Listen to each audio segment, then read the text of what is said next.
The shotgun blast that tore through the night sky also shattered Grace Reynolds' world, leaving her standing alone on the porch of their small homestead as her husband's horse disappeared into the darkness. It was May of 1876, and Fort Collins, Colorado was no place for a woman alone, especially not one 3 months pregnant with nothing but $2 to her name, and the echoes of Raymond's final cruel words still ringing in her ears. "I ain't cut out for fatherhood or this backwater town. Find yourself another fool to play daddy," he'd spat before firing his gun into the air and galloping away, taking their savings and her wedding band, which he'd ripped from her finger as payment for wasted years. Grace slid down against the rough-hewn doorframe, her trembling hand resting on her still flat belly. 22 years old, abandoned and carrying a child in a frontier town where a woman without a husband might as well be wearing a scarlet letter. The cool night air of the Colorado foothills did nothing to soothe the burning humiliation and fear consuming her. Morning brought no reprieve, just the harsh reality of hunger, and the knowledge that the small garden she'd planted wouldn't yield anything edible for weeks. Grace counted her meager coins again, knowing they wouldn't stretch far. She'd need to find work, and quick, though who would hire a pregnant woman was another question altogether. She pulled her shawl tight around her shoulders and made her way into town, the mile-long walk giving her time to swallow back tears and straighten her spine. She wouldn't give the gossips the satisfaction of seeing her broken. Fort Collins was bustling despite the early hour. The railway had brought growth to the town, transforming it from a military outpost to a proper settlement with a main street lined with businesses. Grace passed the general store, the saloon, and finally stopped outside Harrington's diner, where a help wanted sign hung in the window. Martha Harrington, a stout woman with iron gray hair and a perpetual frown, looked Grace up and down with suspicion when she inquired about the position. "Where's that husband of yours? Raymond, isn't it? Haven't seen him around lately." Grace swallowed hard. "He's gone, Mrs. Harrington." "Left last night."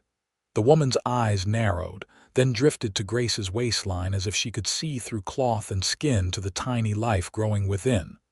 "I see. And you're in a family way, I presume?" There was no point in lying. In a town this size, everyone would know soon enough. "Yes, madam." Martha made a clucking sound with her tongue. "Well, that complicates matters. Still, I need help in the kitchen, and you've always struck me as a hard worker. 6 days a week, dawn till 3. $2 a week plus 1 meal a day.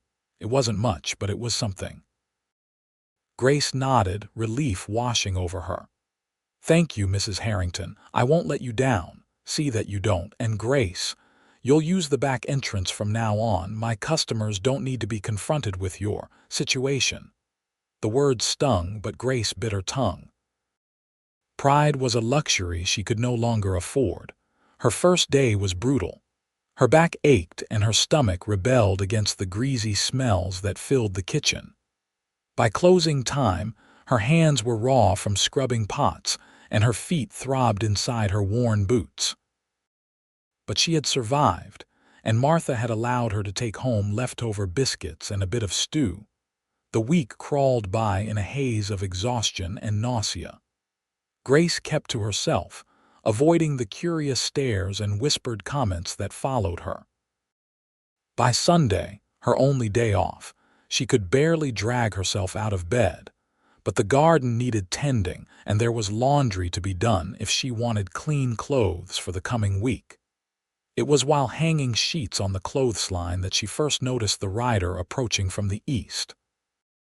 Tall in the saddle, with broad shoulders and a worn Stetson pulled low over his eyes. Grace tensed, one hand instinctively moving to her belly while the other reached for the small knife she now kept in her apron pocket. The man stopped his horse a respectful distance from her property line. "Afternoon, madam," he called, his voice deep and smooth like river stones. "Name's Ryder Flannigan. I'm looking for Raymond Reynolds. Was told this is his place." Grace clutched the damp sheet in her fist. "He's gone." The man Ryder tilted his head slightly. "Gone where? I don't know. And I don't care." The words came out sharper than she'd intended. He dismounted in one fluid motion, tying his horse to the fence post. Up close, she could see he was younger than she'd first thought, perhaps late 20s, with a face weathered by sun and wind. His eyes were a startling blue against his tanned skin. "You must be Mrs. Reynolds, then." "I am." For how much longer, she couldn't say. Once the baby came, would she still have the right to that name? Did she even want it? "Your husband owes me money, Mrs. Reynolds, quite a bit of it." Of course he did. Grace laughed, a hollow sound that held no humor. "Well, Mr. Flannigan, you're welcome to get in line, though I doubt any of us will ever see a penny from Raymond Reynolds again." Something in her tone made him look at her more closely, his gaze taking in the dark circles under her eyes, the way her dress hung a bit too loosely everywhere except her middle, where the faintest curve was beginning to show. "He left you." It wasn't a question. Grace turned away, resuming her task with the laundry. "As I said, I don't know where he is, if that's all. I have work to do." Instead of leaving, Ryder stepped closer, removing his hat. His hair was the color of wheat, cropped short on the sides but longer on top. "Let me help you with that." Before she could protest, he took the sheet from her hands and stretched to hang it on the line, his height making easy work of what had been a struggle for her. "I don't need charity, Mr. Flannigan." "It's not charity to help a neighbor, Mrs. Reynolds. And it seems we're neighbors now, at least temporarily. I've taken work at the Wilson Ranch, just over that ridge." He pointed west, where the foothills rose toward the mountains. "I'll be around until fall at least, breaking horses."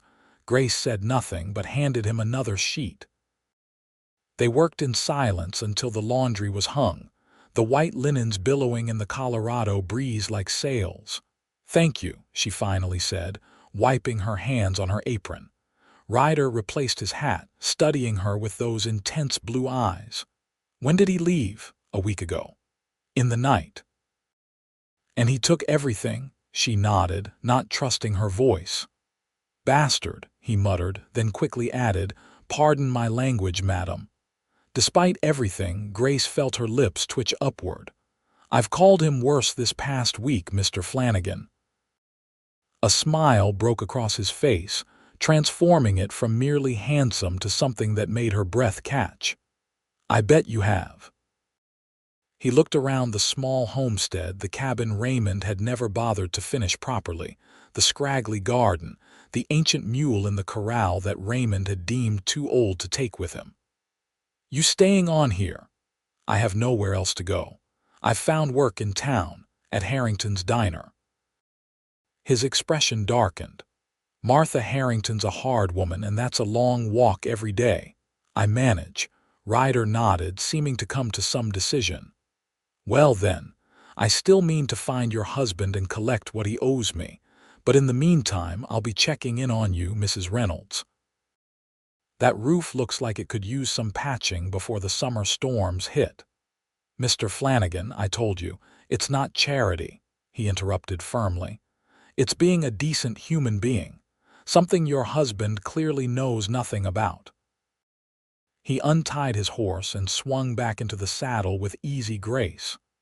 "Good day, Mrs. Reynolds. I'll be by next Sunday to look at that roof." Before she could form a response, he touched the brim of his hat and rode off, leaving Grace staring after him with a mixture of irritation and something else she couldn't quite name. True to his word, Ryder appeared the following Sunday, his horse pulling a small cart loaded with roofing supplies. Grace was in the garden, coaxing the first tender shoots of vegetables from the soil, when his shadow fell across her work. "You're back," she said, straightening with difficulty. Her back had been troubling her more lately, a constant dull ache that worsened as the day wore on.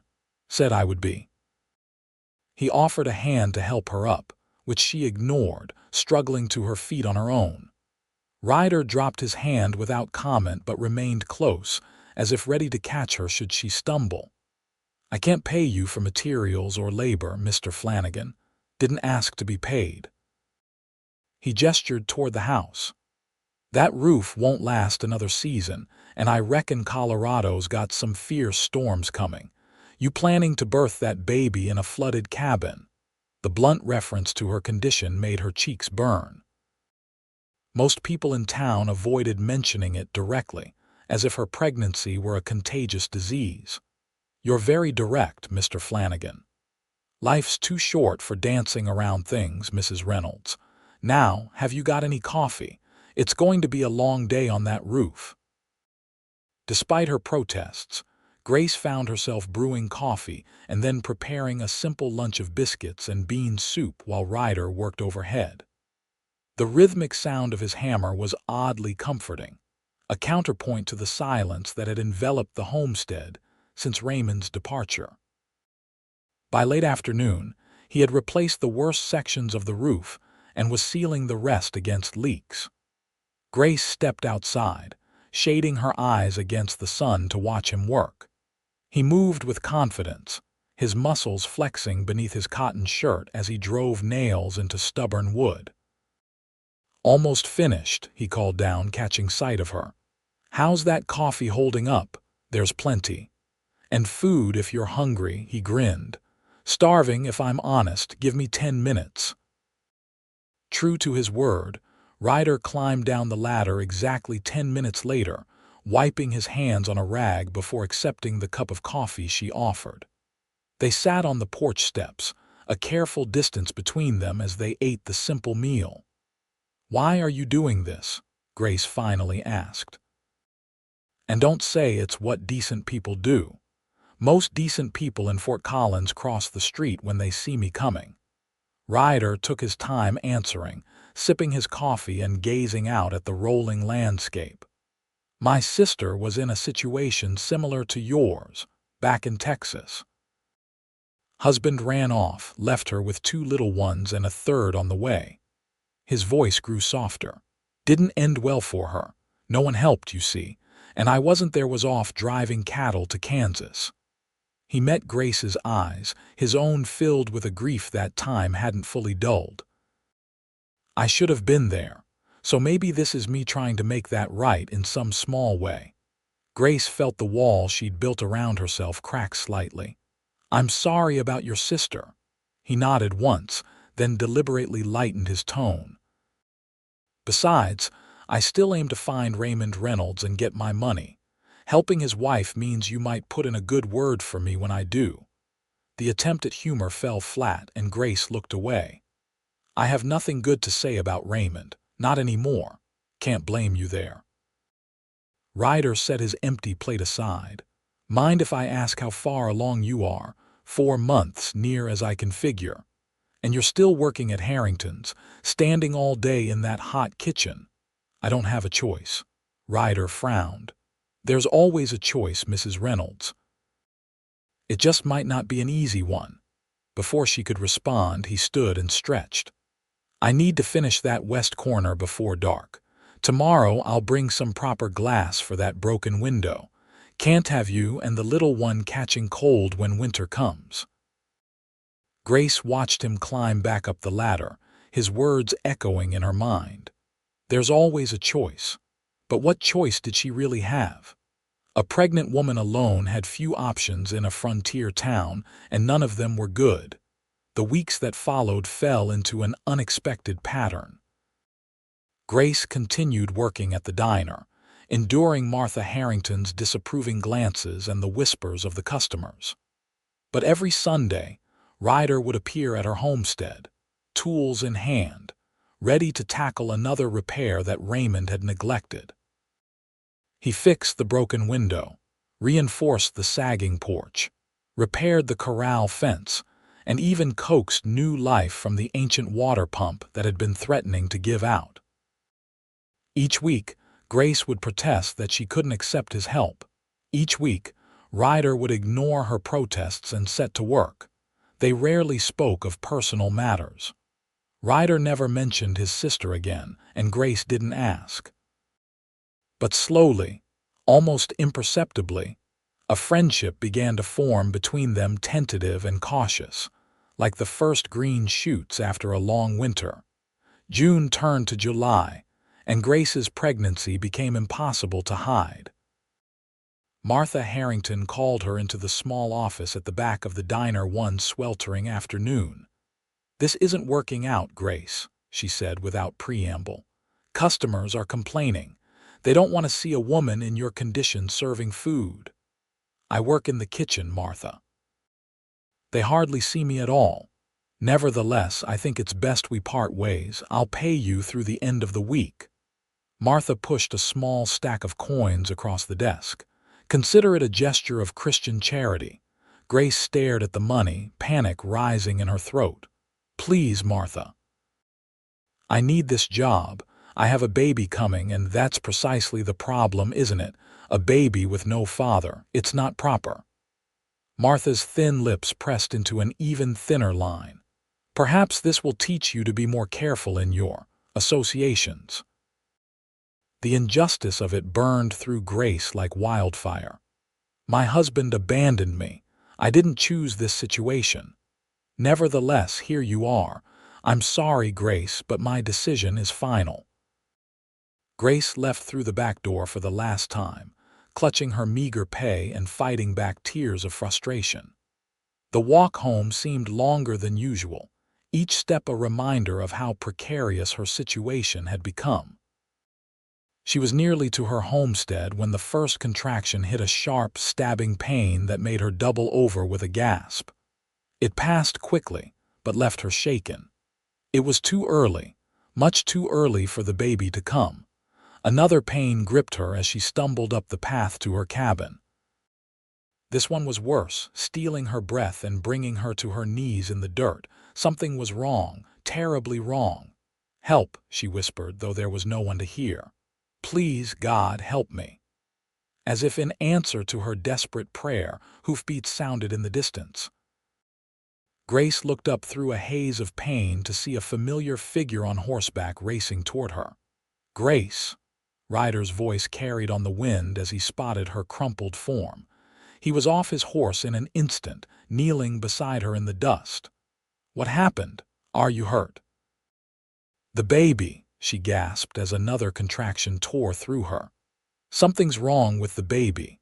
Without hesitation, Ryder scooped her into his arms. "I'm taking you to Doc Miller. Hold on to me, Grace. Just hold on." The ride into town was a blur of agony and fear. Grace clung to Ryder, her face pressed against his chest, breathing in the scent of leather and soap as she fought against the waves of pain. "Don't let my baby die," she whispered.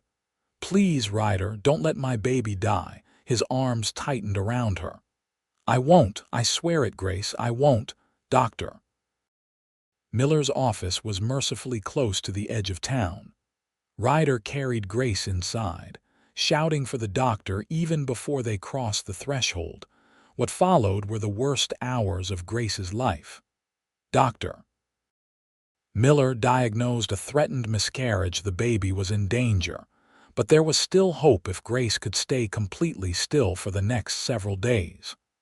"She needs round-the-clock care," the doctor told Ryder, who had refused to leave despite the doctor's insistence that it wasn't proper. "Someone to watch for bleeding, to help her with everything. She can't even sit up without risking the child."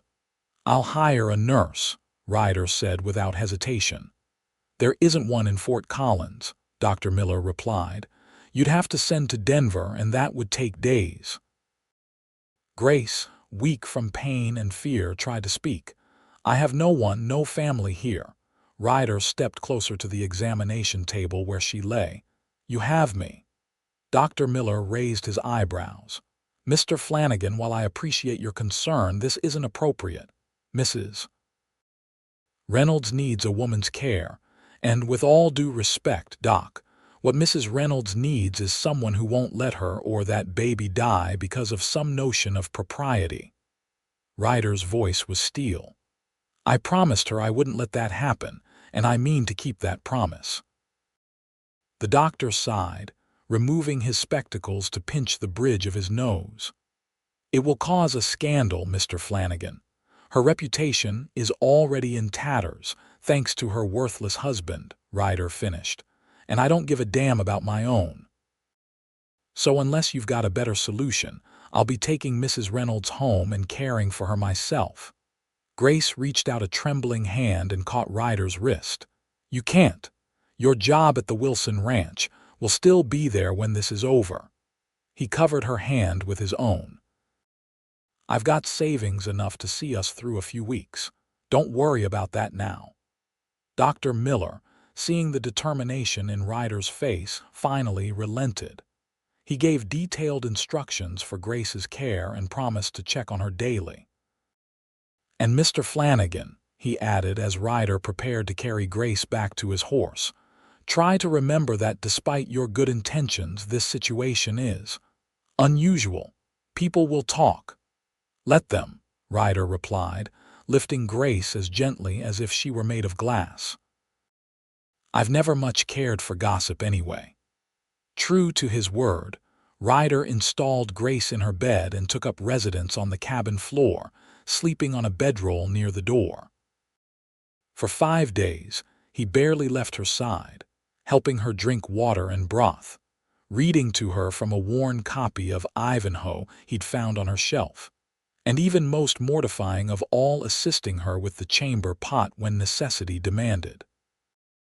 Throughout it all, he maintained a respectful demeanor, treating her with a gentle dignity that brought tears to her eyes when she thought about it too much. Here was a man who owed her nothing, yet was sacrificing his time, his wages, and his reputation to help her and a child that wasn't even his. On the 6th day, Dr. Miller pronounced the immediate danger past. Grace could sit up for short periods, though any strenuous activity was still forbidden. "You've been lucky, Mrs. Reynolds," the doctor said as he packed his bag. "The bleeding has stopped, and the child seems determined to stay put. Another week of rest, and you should be able to resume light activities. Nothing too strenuous until the birth, mind you." After he left, Grace turned to Ryder, who was spooning stew into a bowl for her dinner. "You don't have to stay anymore. I can manage now." Ryder brought the bowl to her bedside. "And who's going to fetch your water, tend that garden that's wilting in this heat, cook your meals?" He shook his head. "I'm not leaving you alone, Grace, not until I know you can truly manage. You've already done more than anyone could expect, more than I had any right to ask. You didn't ask, I offered." He sat on the edge of the bed, careful not to jostle her. "Look, I know this isn't conventional, but I've sent word to Mrs. Wilson she's agreed to come by daily to help with feminine matters. That should quiet some of the gossip, at least." Grace hadn't even considered what the town must be saying about her situation. A pregnant woman living alone with a single man who wasn't her husband. The scandal would be enormous. "I've ruined your reputation," she said softly. Ryder laughed. "Darlin', my reputation was never much to speak of anyway." The endearment slipped out so naturally that neither of them remarked on it. "Besides, I reckon a man's character matters more than what folks say about him, don't you?" She studied his face, the straight nose, the firm jaw shadowed with stubble, those startling blue eyes that seemed to see right through her defenses. "Yes," she finally said. "Yes, I believe it does, Mrs." Wilson proved true to her word, arriving the next morning with a basket of fresh bread and a determined set to her jaw. She was a sturdy woman in her 50s, with a no-nonsense manner that Grace immediately appreciated. "So you're the woman who's got Ryder playing nursemaid," she said, looking Grace up and down. "He's the best horse breaker I've seen in 20 years. My husband's fit to be tied that he's taken leave." Grace felt her cheeks heat with shame. "I'm sorry, Mrs. Wilson. I never intended—" "Oh, hush. Weren't your doing, was it? That good-for-nothing husband of yours is to blame, not you." She set the basket down and rolled up her sleeves. "Now, let's get you properly bathed and into a clean nightgown. I imagine you're sick to death of feeling grimy." Over the next week, a routine developed. Mrs. Wilson would come in the mornings to help Grace with personal matters, while Ryder made himself scarce, tending the garden or making repairs around the property. In the afternoons and evenings, he would return to the cabin, often bringing small treats, a piece of hard candy, a ripe peach, once even a ribbon for her hair that he'd bought in town. They talked for hours, sharing stories of their lives before Fort Collins. Grace told him about growing up in St. Louis, the daughter of a schoolteacher who had died when she was 16, leaving her to make her own way in the world. How she had met Raymond when she was 18 and working as a seamstress. How charming he had seemed with his tales of adventure in the West and promises of a beautiful life together. "He could spin a tale like no one else," she said, absently stroking her growing belly. "Made me believe we'd have a grand house and fine horses, that he'd strike it rich in gold or cattle or whatever scheme he was fixated on that week. And you followed him all the way to Colorado." "I loved him, or thought I did," she sighed. "Looking back, I think I was just desperate to belong to someone, to have a family again." In turn, Ryder spoke of growing up in Texas, the son of Irish immigrants who had carved out a small ranch from the unforgiving land. Of his sister Maeve and her 3 children, all of whom had died of fever after her husband abandoned them. Of his years as a cowboy, driving cattle up from Texas to the railheads in Kansas, and later breaking horses for ranches across the West. "Never stayed in one place too long," he admitted. "Always figured there was something better over the next horizon." "And is there?" Grace asked. Ryder's gaze held hers for a long moment. "I'm beginning to think what's better isn't always somewhere else. Sometimes it's right where you are if you're just willing to see it." The air between them seemed to thicken, charged with something neither was ready to name. Grace was the first to look away, her hand moving protectively to her belly as the baby kicked. "He's active tonight," she said, deliberately changing the subject. Ryder raised an eyebrow. "You're so sure it's a boy, just a feeling." She hesitated, then reached for his hand. "Would you like to feel? He's kicking up a storm." Ryder's expression softened as she placed his large hand on the swell of her stomach. A moment later, the baby kicked again and his eyes widened with wonder. "That's something, isn't it?" he whispered, his palm warm through the thin fabric of her nightgown. "Little fighter you've got in there. Takes after his mother, I suppose." Grace smiled ruefully. "I've had to learn to fight this past year." Ryder's hand lingered a moment longer than necessary before he withdrew it. "You're the strongest woman I've ever known, Grace Reynolds. Don't ever doubt that." By the time 2 weeks had passed, Grace was able to move around the cabin with reasonable comfort, though any exertion left her winded. Dr. Miller had declared the danger past, but warned that she should still avoid strenuous work. "Which leaves us with a problem," Ryder said one evening as they sat on the porch, watching the sunset paint the Colorado sky in shades of orange and gold. "You can't go back to working at that diner, and I need to return to the Wilson Ranch if I'm going to keep my job." "I'll manage," Grace insisted, though her heart sank at the thought of being alone again. She had grown accustomed to Ryder's presence, to his quiet strength and unexpected gentleness. "I can take in sewing, perhaps, work I can do sitting down." "That won't bring in enough to support you and the baby." Ryder's expression was troubled. "And winter will be here before you know it. You'll need firewood supplies." "I'll figure something out, I always do." But even as she said the words, Grace knew they rang hollow. The truth was, she was terrified of facing the coming months alone. Ryder was silent for a long moment, his profile outlined against the darkening sky. Finally, he turned to face her. "Marry me." Grace stared at him, certain she had misheard. "What? Marry me?" he repeated, his voice stronger now. "It makes sense, Grace. I can provide for you and the baby. You wouldn't have to worry about money or firewood or what people in town are saying. And that child," he nodded toward her belly, "that child deserves my name too. Deserves a father who won't run out when things get hard." Grace felt as if the ground had shifted beneath her. "Ryder, you can't be serious. We barely know each other. And I'm still legally married to Raymond, wherever he is. Raymond abandoned you. Under Colorado law, that's grounds for divorce.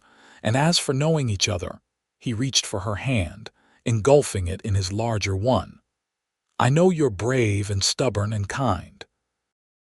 I know you love poetry and can't abide licorice. I know you sing to yourself when you think no one's listening, and that you're terrified of thunderstorms but trying not to show it." His thumb traced gentle circles on her palm. "I know enough, Grace. The rest we can learn together." Tears pricked at her eyes. "Why would you do this? Tie yourself to another man's wife, another man's child? Because that child deserves better than what Raymond gave him. Because you deserve better." Ryder's blue eyes held hers, unwavering. "And because I think we could build something good together, you and me, something real. And what if Raymond comes back? Then I'll deal with him." The steel in Ryder's voice left no doubt as to how that dealing might go. "But he won't. Men like Raymond never look back." Grace withdrew her hand from his, needing space to think. This wasn't at all how she had imagined her life unfolding. 2 months ago, she had been Raymond's wife, expecting his child, believing despite all evidence to the contrary that he would eventually settle down and be the husband and father she needed him to be. Now here she was, considering marrying a man she had known for mere weeks, a man who was offering to give his name to her unborn child out of what? Duty? Pity? Or something else entirely? "I need time to think," she finally said. Ryder nodded, rising to his feet. "Take all the time you need. I'll be heading back to the Wilson Ranch tomorrow. They've been more than patient, but I'll check on you every few days, make sure you're all right." He hesitated, then added softly, "My offer stands, Grace. Think about it." Sleep eluded her that night as Grace turned Ryder's proposal over and over in her mind. Marriage to him would solve so many practical problems. She would have financial security, a name for her child, protection from the gossip and judgment of the town. But marriage was meant to be more than a practical arrangement. Her first marriage had taught her that painful lesson. And yet, there was something about Ryder Flannigan that called to her, something beyond his handsome face and strong hands. A steadiness, a quiet integrity that Raymond had never possessed. When Ryder made a promise, she knew instinctively that he would keep it, come hell or high water. Could she learn to love him? Did she already? Morning brought no clarity, but it did bring Mrs. Wilson, who took one look at Grace's drawn face and demanded to know what was troubling her. "Ryder asked me to marry him," Grace admitted, watching the older woman's reaction carefully. Mrs. Wilson's eyebrows shot up, but she didn't seem as shocked as Grace had expected. "Did he now?" "And what did you say?" "That I needed time to think." The older woman nodded, setting about making tea with brisk efficiency. "Sensible of you. Marriage isn't a thing to rush into, though I must say you could do a lot worse than Ryder Flannigan. You don't think it's strange? Him wanting to marry a pregnant woman he barely knows." Mrs. Wilson handed Grace a cup of steaming tea. "Strange, perhaps, but Ryder's always been different from other men, sees things they don't, feels things deeper." She sat beside Grace on the bed. "You know about his sister?" "He mentioned she died, that her husband abandoned her. died in childbirth along with the baby. The other two followed not long after fever. Ryder was devastated, blamed himself for not being there, though how he could have prevented it, I don't know. Mrs. Wilson's voice softened. I think helping you is his way of making peace with that, but it's more than that, too. I've seen how he looks at you, Grace. Heat crept into Grace's cheeks. And how is that? Like a man who's found something he didn't even know he was searching for. Mrs. Wilson patted Grace's hand. Think on it, but don't overthink it. Sometimes the heart knows what the head is still puzzling over. The days that followed were quiet. True to his word, Ryder returned to the Wilson ranch, though he rode over every third day to check on Grace, bringing supplies and spending an hour or two in her company before returning to his duties. He didn't mention his proposal again, and Grace didn't broach the subject, though it hung in the air between them, unspoken but ever present. August brought scorching heat that left Grace listless and uncomfortable. The baby grew larger, pressing against her lungs and making it difficult to breathe. She struggled with the simplest tasks, and though Mrs. Wilson came daily, there were long hours when Grace was alone with her thoughts and fears. What kind of life could she provide for her child? How would she manage once winter came, with a newborn to care for and no steady income? The few sewing jobs she had managed to secure barely covered her immediate needs, much less allowed her to save for the future. And then there was the matter of her heart, which beat a little faster whenever Ryder's horse appeared on the horizon.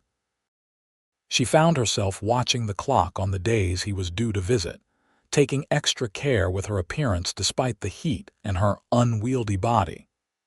She missed his presence in the cabin, the sound of his deep voice reading to her in the evenings, the way his rare smile transformed his entire face. It was during one of the hottest days in August, when the air hung heavy and still over Fort Collins, that Grace's decision was made for her. She had been feeling unwell since morning, her back aching fiercely and strange pains coming and going in her abdomen. By afternoon, she was certain something was wrong, but Mrs. Wilson had not come that day. One of her grandchildren was ill, and she had sent a note apologizing for her absence. Grace was alone when her water broke, a flood of liquid soaking the kitchen floor where she stood attempting to make tea. The contraction that followed drove her to her knees with a cry of pain and fear. "No," she gasped. "Not yet, it's too early." But the baby had other ideas. Contractions began to come in earnest, each more painful than the last. Grace managed to drag herself to the bed, where she lay panting and terrified. The baby wasn't due for another month, at least Dr. Miller had been very clear about that. Something was wrong. She needed help, but there was no one to hear her cries. Mrs. Wilson wouldn't return until tomorrow. Dr. Miller was in town, a mile away, and Ryder was at the Wilson ranch, not due to visit until the following day. Another contraction tore through her and Grace screamed, clawing at the bedsheets in agony. When it passed, she forced herself to think. There must be something she could do, some way to get help. The shotgun. Raymond's old shotgun was still mounted above the door. If she could reach it, fire it into the air, perhaps someone would hear and come investigate. Gathering every ounce of strength she possessed, Grace pushed herself off the bed and staggered toward the door. 3 steps, 4, 5. The gun was just above her head now. She reached up, her fingers brushing the cool metal of the barrel. Another contraction hit, doubling her over. Grace clung to the doorframe, fighting to stay upright as pain ripped through her body. When it finally eased, she stretched once more, this time managing to grasp the shotgun with both hands. It was heavier than she remembered, or perhaps she was simply weaker. Grace struggled to position it, to aim it toward the ceiling. Her finger found the trigger. The blast was deafening in the small cabin, and the recoil knocked her backward. She fell hard, the gun clattering to the floor beside her. For a moment she lay stunned, ears ringing from the shot. Then another contraction seized her and Grace curled into herself, sobbing from pain and fear.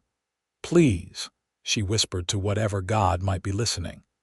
"Please don't let my baby die. Please send help." Time lost all meaning as Grace lay on the floor, contractions washing over her in waves. She was vaguely aware of blood pooling beneath her, of a primal urge to push that she fought against with all her might. Not yet, not without help, not alone on this floor. She must have lost consciousness, because the next thing Grace knew, strong arms were lifting her, and a familiar voice was calling her name. "Grace! Grace, look at me. Stay with me, darling." She forced her eyes open to find Ryder's face inches from her own, his expression taut with worry. "The baby," she managed to whisper. "Coming too early." "I know, sweetheart. I'm here now. You're not alone." He carried her to the bed and laid her down with infinite care. "I've sent one of the Wilson boys for Dr. Miller. Just hold on a little longer." But the baby would not wait for Dr. Miller. The urge to push became overwhelming and Grace clutched at Ryder's hand, her nails digging into his skin. "Can't wait," she gasped. "Coming now." Ryder's face paled, but he nodded, squeezing her hand once before moving to the foot of the bed. "All right then. We'll do this together, you and me." His voice was steady, though Grace could see the fear in his eyes. "Tell me what to do." What followed was a blur of pain and desperation as Grace fought to bring her child into the world. Ryder was a rock beside her, following her fragmented instructions, supporting her when she needed to push, wiping her brow with a damp cloth, and murmuring constant encouragement. "You're doing so well, Grace. So brave. Just a little more. I can see the head now. There's dark hair just like yours." With one final, terrible push, the baby slid into the world and into Ryder's waiting hands. For one heart-stopping moment, there was silence. Then a thin, indignant wail filled the cabin and Grace collapsed against the pillows in exhaustion and relief. "A boy," Ryder announced, his voice thick with emotion. "You were right. A perfect baby boy." He wrapped the tiny infant in a clean towel and placed him on Grace's chest.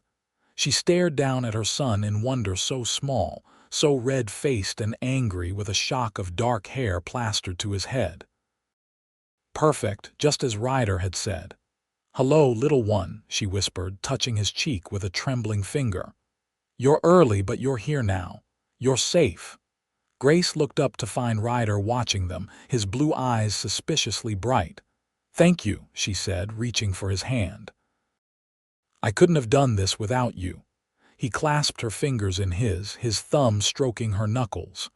"You'd have managed. You're the strongest person I know." He hesitated, then added softly, "But I'm glad I was here. Doctor." Miller arrived an hour later to find mother and baby resting comfortably, with Ryder standing guard beside the bed like a sentinel.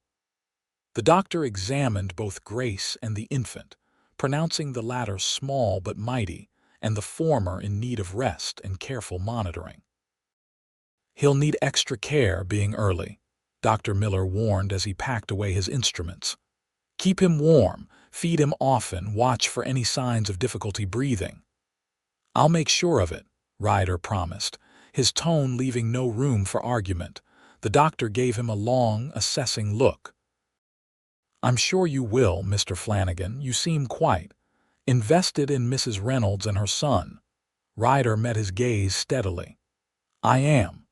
After the doctor left, Grace dozed fitfully, waking each time the baby stirred against her chest. Ryder remained nearby, tending the fire, preparing broth for her, watching over them both with quiet vigilance. As night fell, Grace stirred from a light sleep to find Ryder sitting beside the bed, gently rocking her son in his arms. The sight made her breath catch, this strong, rugged man holding her tiny baby with such tenderness, his large hand supporting the infant's head as if it were made of the most delicate porcelain. "I named him," she said softly. Ryder looked up, a question in his eyes. "Michael.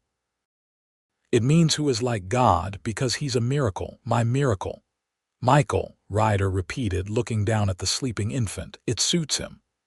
He hesitated, then asked, "What of his surname? Will he be Michael Reynolds?" Grace held Ryder's gaze, her heart pounding in her chest. "That depends on whether your offer still stands." For a moment, Ryder seemed frozen, his eyes widening slightly. Then a slow smile spread across his face, transforming it in the firelight. "It does." "Then I accept," Grace said, her voice steady despite the fluttering in her stomach that had nothing to do with childbirth. "I'll marry you, Ryder Flannigan, and Michael will have your name." Ryder's smile grew wider, brighter, as if a weight had been lifted from his shoulders. Carefully, he placed the baby in the makeshift cradle beside the bed, then knelt at Grace's side, taking her hand in his. "I'll be a good husband to you, Grace, and a good father to Michael, I swear it." "I know you will," she squeezed his hand, "but I need you to understand something. I'm not marrying you out of desperation or gratitude, though I am grateful. I'm marrying you because I believe we can build something together, just as you said. Something real." Ryder brought her hand to his lips, pressing a gentle kiss to her knuckles. "That's all I want. A chance to build a life with you. Both of you." 2 weeks later, on a clear September morning, Grace Reynolds became Grace Flannigan in a simple ceremony performed by the town preacher. She wore a dress of pale blue calico that Mrs. Wilson had helped her alter to accommodate her still recovering body, and carried a small bouquet of late summer wildflowers that Ryder had picked himself. Michael, swaddled in a soft blanket, slept peacefully in Mrs. Wilson's arms as his mother and new father exchanged vows. The congregation was small, just Dr. Miller, the Wilsons, and a few others who had come to know and respect Ryder during his time in Fort Collins.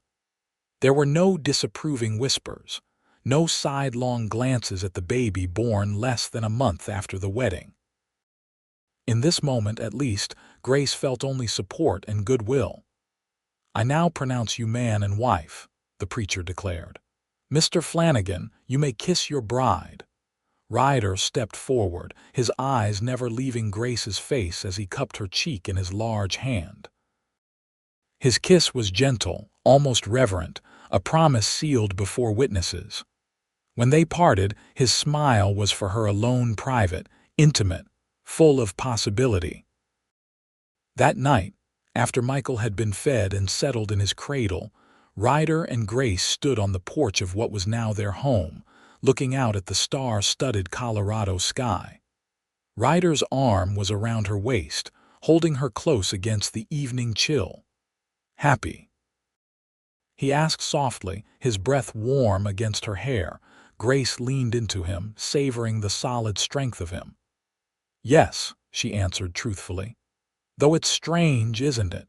3 months ago I thought my life was over. Now it feels like it's just beginning." "Life has a way of surprising you," Ryder agreed. "When I rode onto this property looking for Raymond Reynolds, I never imagined I'd be standing here now, with a wife and son." "Do you regret it?" Grace couldn't help asking, a last flicker of insecurity making her voice smaller than she intended. Ryder turned her in his arms, tilting her chin up so she had to meet his eyes. "Not for a single second. You and Michael are the best things that ever happened to me, Grace Flannigan, the very best things." His kiss this time was different from the chaste one they had shared in the church, deeper, hungrier, a promise of things to come. Grace wound her arms around his neck, returning his passion with a surprising eagerness that made him groan softly against her lips. When they finally parted, both breathing faster, Ryder rested his forehead against hers. "I should warn you," he murmured. "I'm still planning to find Raymond someday. He owes me money and I aim to collect." Grace laughed, the sound floating free and unrestrained into the night air. "When you do, thank him for me. His leaving was the best thing he ever did for me, though I couldn't see it at the time. I'll be sure to mention it before I knock his teeth in." Ryder's tone was light, but Grace didn't doubt for a moment that he meant every word. The years that followed were not without challenges. The winter of 1876 was bitter, testing their resources and resolve as they cared for a young infant in a cabin that, despite Ryder's repairs, was still drafty and small. There were illnesses, lean times when the crops failed or work was scarce, disagreements that sometimes flared into heated arguments before cooling into compromises. But there were joys too, abundant and sweet. Michael grew from a fragile, premature infant into a sturdy toddler with his mother's dark hair and his adoptive father's blue eyes.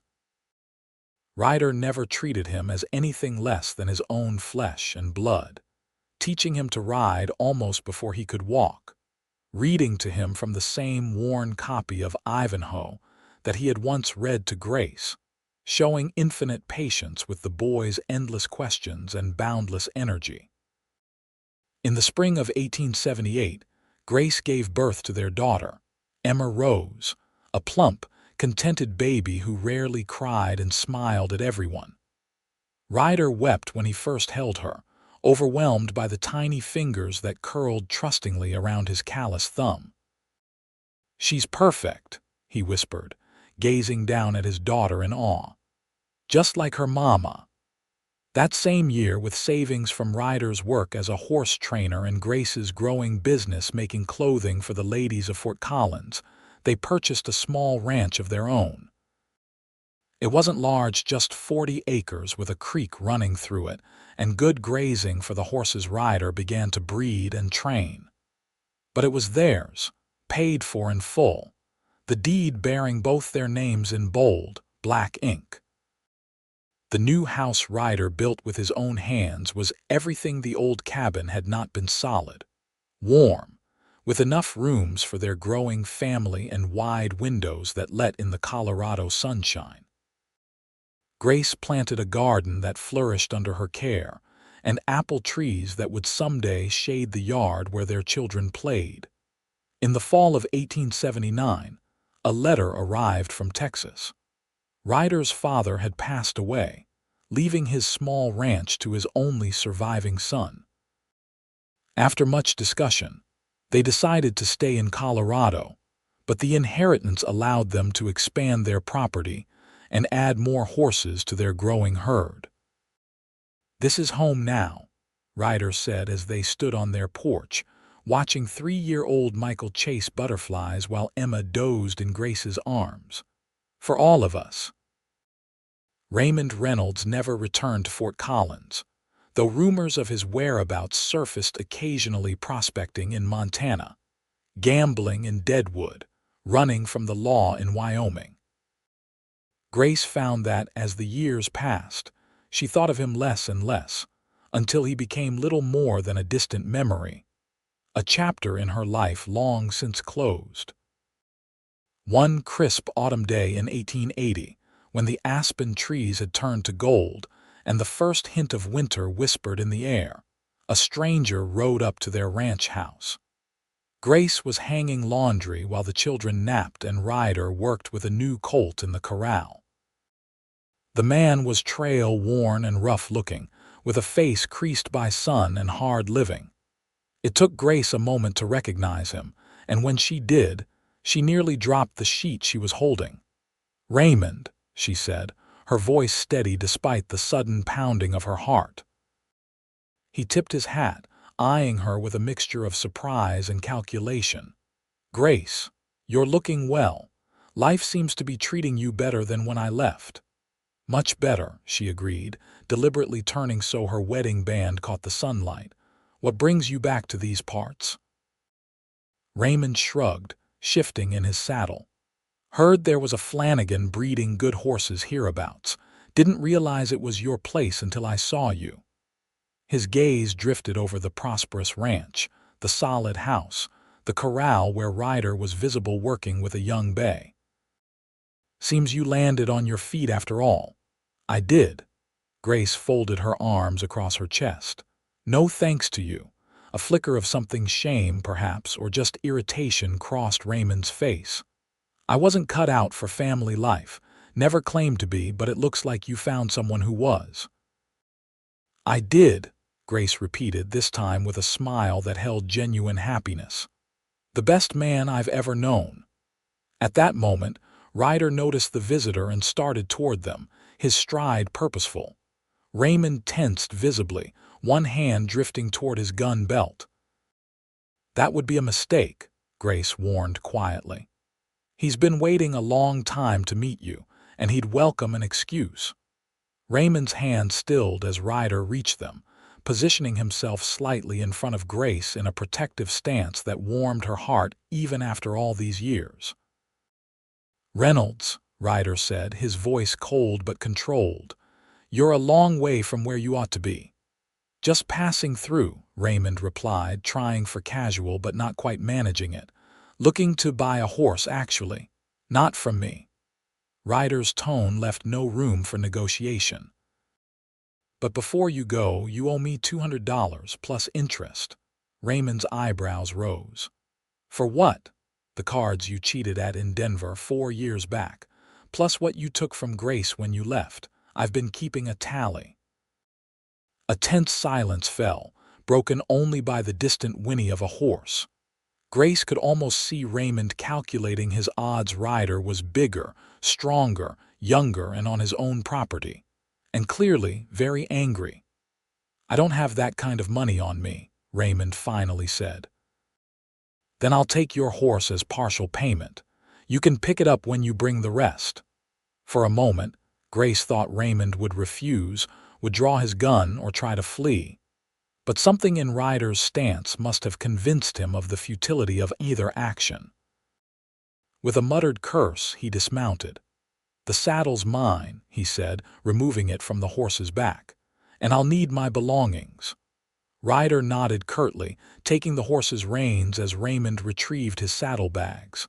"Town's 4 miles that way," he said, pointing east. "I'd suggest you be on your way before my children wake from their nap." Raymond's eyes widened slightly at the plural. "Children, 2, Grace confirmed. "Michael's 4 now, and Emma is 2. Something flashed across Raymond's face, regret perhaps, or just surprise. Then he shouldered his saddle and saddlebags and turned to go. But he paused, looking back at Grace with an expression she couldn't quite decipher. "Are you happy?" he asked abruptly. "Truly," Grace didn't hesitate. "Happier than I ever dreamed possible." Raymond nodded once, as if confirming something to himself. "Good, that's good," he glanced at Ryder. "Take care of them."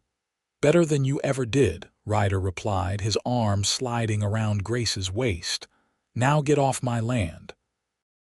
They watched in silence as Raymond trudged down the long drive, his figure growing smaller against the backdrop of golden aspen trees and blue mountains. When he finally disappeared from view, Ryder released a breath Grace hadn't realized he was holding. "You all right?" he asked, turning to study her face. Grace considered the question seriously. Was she all right? Her past had just walked up to her door and then back out of her life, likely for good this time. The man who had once promised her the world and then abandoned her when she needed him most was now nothing more than a distant figure on the horizon, shrinking with every step. "Yes," she said, leaning into her husband's embrace. "I'm more than all right. I'm exactly where I'm supposed to be." Ryder's kiss was as tender as it was possessive, a reminder of all they had built together and all that still lay ahead. When they parted, he rested his forehead against hers in the gesture that had become so familiar over the years. "I love you, Grace Flannigan. Have from the first moment I saw you hanging sheets in that sad little garden." Grace smiled, her heart full to bursting. "And I love you, Ryder Flannigan, for giving me your name, your home, your heart." She stretched up to kiss him again, pouring 4 years of gratitude and joy and passion into the gesture. For being the man who stayed. The sound of childish voices calling for them broke the moment. Grace laughed as Ryder swung her around once before setting her on her feet. "Mama, Papa."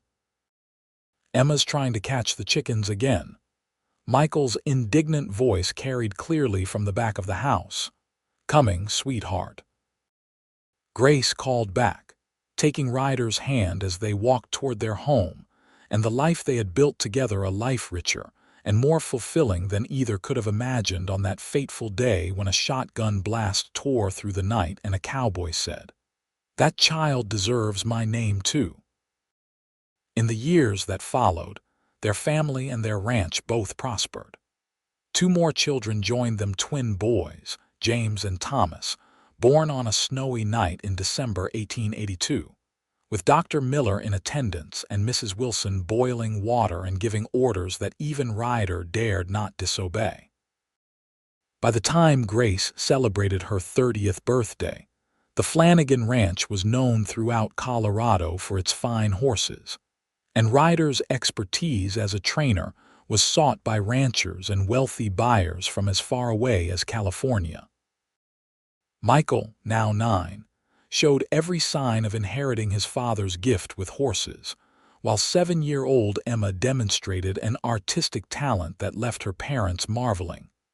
Raymond Reynolds never returned for his horse or to pay his debt. They heard, years later, that he had died in a saloon fight in Wyoming, still chasing whatever phantom promise had driven him all his life.